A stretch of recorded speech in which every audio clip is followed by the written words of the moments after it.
What's up mga Nepo babies? We're here at another Nepo TV episode para balikan ang naging super sensational homecoming ng ating one and only Allison Arceo Hetland. Sobrang pinaghandaan ni Allison at ng kanyang team ang homecoming na ito na inorganize ng kanyang JDN family. Sa mga hindi nakakaalam, si Allison ay naging ambassador ng Nepo Center noong 2025. Kaya naman para sa buong JDN at Nepo Center, isang napaka-proud moment na masaksihan ang success na na-achieve ni Allison. Nirepresenta ni Allison ang Pampanga sa Miss Universe Philippines 2026 at napabilang sa top 7 candidates noong gabing iyon. Matapos ang isang linggo, kinoronahan siya bilang Miss Supranational Philippines 2027. Going back sa naging homecoming ni Allison, bumisita muna siya sa bagong head office ng kanyang JDN family kung saan masaya at mainit ang naging pagsalubong sa kanya. Nagkaroon din ng picture taking kasama ang buong JDN family at nabigyan siya ng pagkakataon para libutin at tingnan ang kaayusan ng panibagong head office. Matapos nito ay dumiretso si Allison sa New Point Mall dahil bukod sa kanyang homecoming ay nagkaroon din ng exhibit ang mga gowns at national costume na kanyang isinuot noong siya'y lumaban sa Miss Universe Philippines 2026. Hindi lamang si Allison ang sinelebrate sa araw na ito kung hindi pati na rin ang creativity at kahusayan ng kanyang mga naging designers. Napakaraming tao ang nakinood at sumuporta sa ribbon cutting ng kanyang gown exhibit. Fast forward tayo mga Nepo babies, mabilisang retouch at outfit change lang para kay Allison kasama na rin ang pagkuha ng mga official social media portraits na makikita nyo rin sa kanyang Instagram account at allison.hetland. Grabe, sobrang tangkad lang talaga ni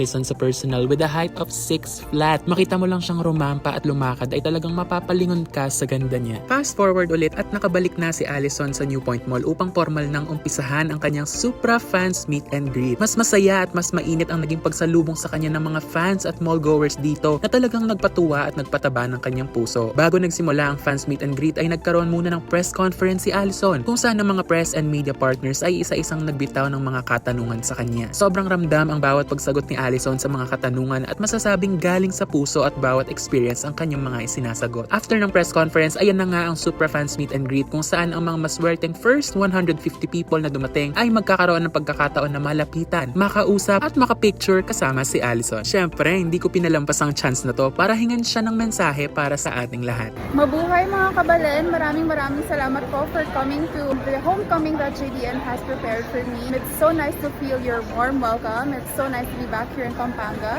Maraming salamat po from the bottom of my heart. And God bless to each and every one of you. Thank you!